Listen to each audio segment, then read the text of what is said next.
Halo kawan, Kamis. Ini adalah Kamis, kasus misteri.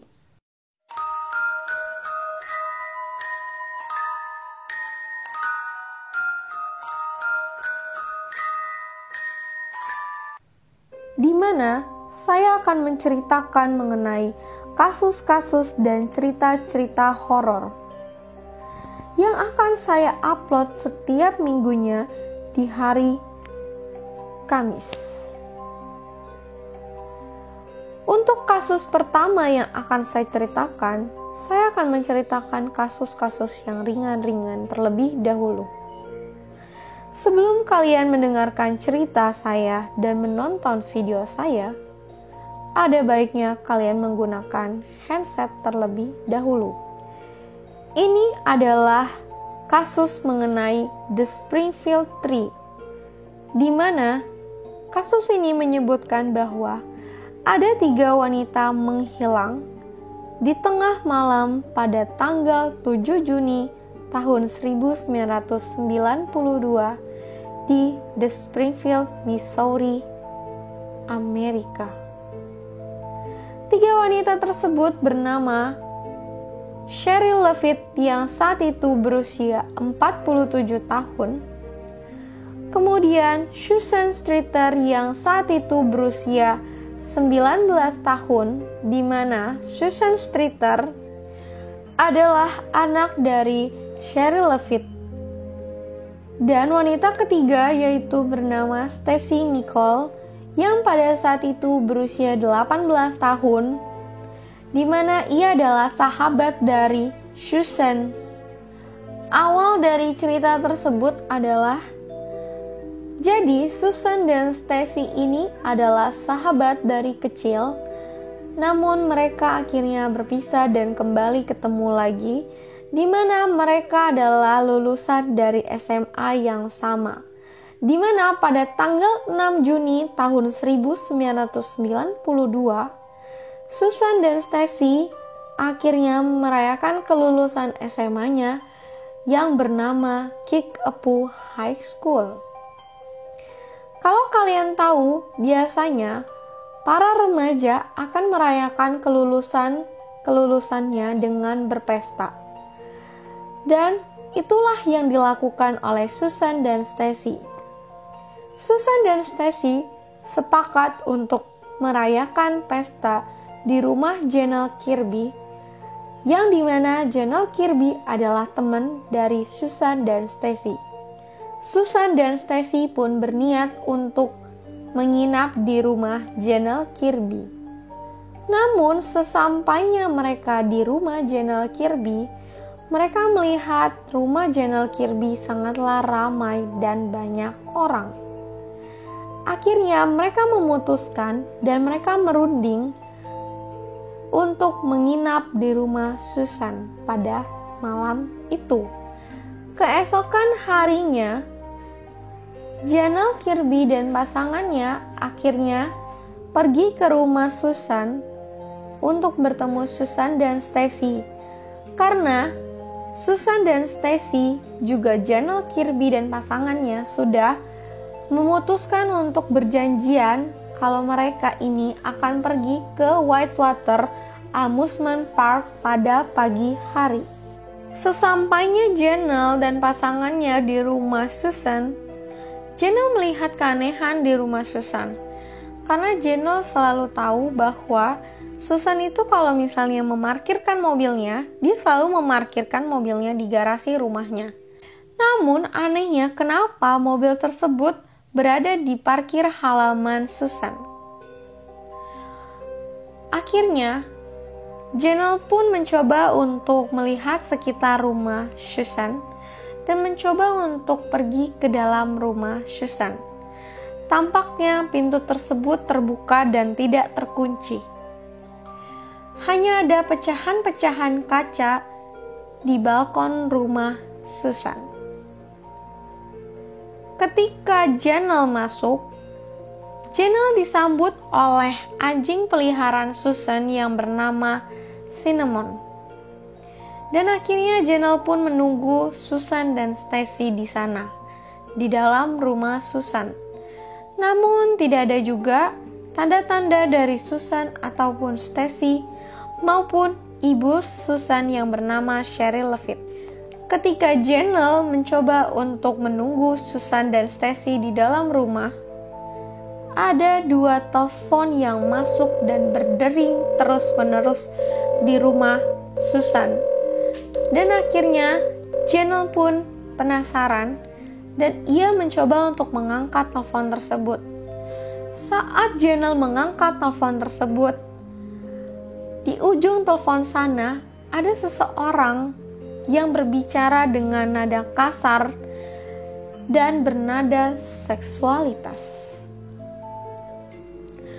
Namun, Janelle pun menutup teleponnya dan berpikir bahwa orang yang menelpon tersebut hanyalah orang yang iseng maupun orang yang salah sambung menelpon di rumah tersebut.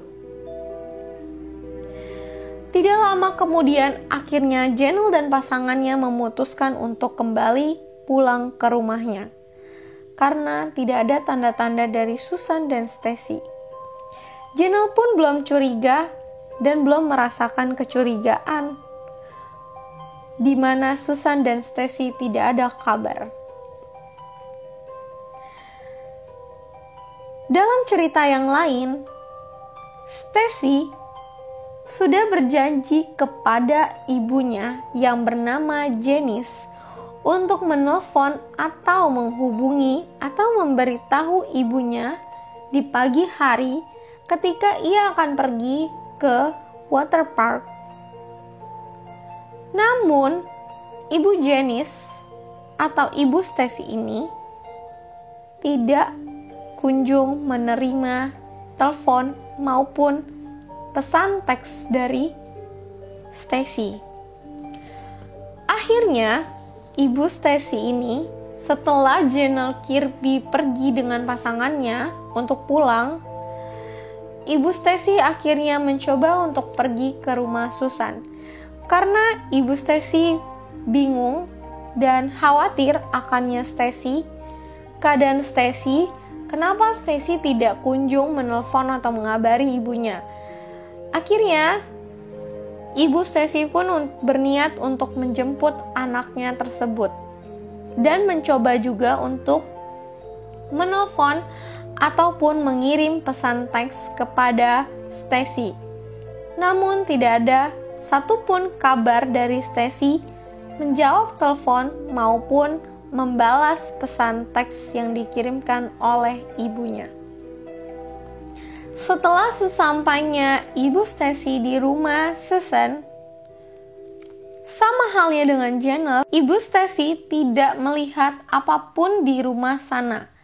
Melihat hanyalah kesepian, kesunyian, dan pintunya terbuka. Ibu Stacy tidak melihat apapun, hanya melihat anjing peliharaan dari Susan yang bernama Cinnamon. Ibu Stacy sangat curiga, namun sampai saat itu pun ibu Stacy tidak berniat untuk menghubungi polisi. Karena ibu Stacy berpikir bahwa mungkin Susan dan Stacy juga Cheryl Leavitt akan kembali lagi ke sana. Setelah berapa lama ibu Stacy menunggu di sana, ia akhirnya semakin khawatir dan semakin khawatir lagi. Akhirnya, ibu Stacy memutuskan untuk menghubungi 911, yaitu adalah police emergency. Ketika ibu Stacy berdiam diri untuk menunggu polisi datang, namun ibu Stacy mencoba untuk memeriksa voice call yang ada di rumah Cheryl. Ketika ibu Stacy mencoba untuk memeriksa voice call tersebut, ibu Stacy melihat ada beberapa pesan-pesan yang sangat aneh. Karena pesan-pesan tersebut pesan-pesan yang menandakan mengenai pesan-pesan mengenai seksualitas. Tidak tahu kenapa, ibu Stacy tersebut malah tidak sengaja menghapus pesan tersebut sebelum polisi melihat apa isi dari voicemail tersebut. Ibu Stacy masih menunggu polisi dan belum juga datang. Ibu Stacy mencoba untuk menghubungi orang-orang terdekat dari Susan, Stacy maupun Sherry Levitt. Namun, mereka semua tidak ada yang tahu di mana keberadaan ketiga wanita tersebut. Tapi akhirnya, orang-orang yang ditelepon oleh Ibu Stacy, mereka mencoba untuk datang ke rumah Sherry Levitt, di mana kondisi tersebut sebelum adanya polisi datang. Ketika polisi datang di sana, polisi melihat banyak sekali orang yang ada di sana, di mana orang-orang tersebut adalah orang-orang yang ditelepon tadi sama Ibu Stacy. Dan polisi sangat menyayangkan orang-orang tersebut datang ke sana, karena itu akan mengakibatkan kesusahannya polisi mencari bukti-bukti di rumah Sherry Levitt. Karena barang-barang bukti itu bisa saja mengenai tangan-tangan orang-orang yang datang ke sana. Jadi itu akan menyulitkan polisi dalam pengecekan kasus tersebut. Namun, polisi tetap mencoba untuk menyelidiki tempat tersebut dan berusaha mencari bukti-bukti yang akan ditemukan. Ketika polisi melihat-lihat, polisi melihat sama halnya dengan Janelle. Polisi melihat bahwa ada banyaknya bola lampu yang pecah. Kemudian polisi juga melihat kasur yang sudah ditiduri. Kemudian ada buku-buku aneh di rak meja Susan yang polisi akhirnya cek, dan itu adalah buku-buku yang berisi mengenai pemujaan setan. Di luar cerita dari hilangnya Susan, Stacy, dan Sherry Levitt, ada cerita di mana Susan ini memiliki seorang pacar, di mana orang-orang menyebutnya pacar Susan ini adalah anak nakal. Kenapa disebut anak nakal? Karena pacar Susan ini ternyata suka merampok. Namun merampoknya itu adalah merampok di tempat yang aneh, di mana dia merampok di kuburan orang-orang yang sudah meninggal. Akhirnya, karena Susan takut akan tingkah pacarnya tersebut dan tingkah teman-teman pacarnya, Susan mencoba untuk melaporkan pacarnya dan teman-teman pacarnya ke polisi. Dan Susan pun juga akan menjadi saksi mata untuk sidang pacarnya tersebut dan teman-temannya. Namun anehnya, beberapa bulan sebelum sidang pacarnya dimulai, Susan malah menghilang. Entah kenapa. Menurut kalian gimana? Apakah ada kaitannya antara kehilangannya Susan, Stacy, dan Sherry Levitt dengan pacar dan teman-teman pacarnya tersebut? Akhirnya, polisi mencoba untuk memeriksa pacar Susan tersebut, namun polisi tidak menemukan sesuatu atau sebuah bukti yang bisa memberatkan pacar Susan. Akhirnya pacar Susan pun dibebaskan oleh polisi dari tersangka menjadi bukan tersangka. Ada rumor yang beredar juga. Anehnya, pada bulan Desember tahun 1992, ada seseorang yang menelpon ke acara American Most Wanted. Dan saat disambungkan ke detektif yang akan mengurus hal tersebut, namun tiba-tiba orang tersebut memutuskan teleponnya. Dan sampai saat ini tidak ada kabar dari orang tersebut. Dan rumor kedua, di tahun 1997 ada perampok yang bernama Robert Craig Cox. Ia mengatakan bahwa dia tahu di mana 3 orang wanita itu dan bagaimana kejadian hilangnya 3 orang wanita tersebut, dari mulai pembunuhannya, kemudian bagaimana dibunuhnya, dan sampai di mana kuburan mereka. Dan saat polisi mengecek bahwa pada tahun 1992 memang ada benarnya si Robert ini, dia itu tinggal di The Springfield, di mana dia bekerja satu tempat kerja bersama dengan bapaknya si Susan atau ayahnya si Susan.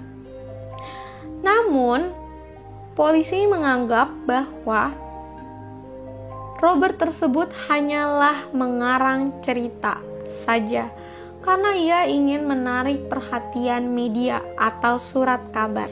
Dan sampai sekarang, kepolisian masih belum menemukan bukti apapun selama 28 tahun ini, dan juga tidak ada yang mencoba untuk mengusut kasus ini lagi. Namun polisi masih tetap memberitahukan bahwa 3 orang wanita tersebut masih menjadi orang hilang. Bagaimana menurut kalian, kawan? Apa yang terjadi terhadap 3 wanita tersebut? Dan kenapa tidak ada satupun barang bukti yang bisa memberatkan tersangka? Bahkan tersangkanya pun tidak bisa ditahu. Menurut kalian bagaimana? Apakah pacar Susan dan teman-teman pacarnya itu ada kaitannya dengan hilangnya 3 wanita tersebut? Atau mungkin Robert Craig Cox benar mengetahui akan pembunuhan ketiga wanita tersebut? Atau bisa jadi orang yang menelpon American Most Wanted itu adalah orang yang membunuh ketiga wanita tersebut. Bagaimana menurut kalian? Apa tanggapan kalian? Tulis di kolom komen. Terima kasih kawan-kawan sudah mendengarkan cerita saya. Apabila kalian mempunyai informasi atau cerita yang ingin saya ceritakan di video berikutnya, bisa kalian tulis di kolom komen. Buat kalian yang baru ada di channel saya, terima kasih sudah datang di channel saya. Jangan lupa di subscribe. Dan buat kalian yang sudah ada di channel saya dan sering menonton saya, terima kasih atas partisipasi kalian membangun channel saya. Saya ucapkan terima kasih dan sampai jumpa di video kasus misteri berikutnya.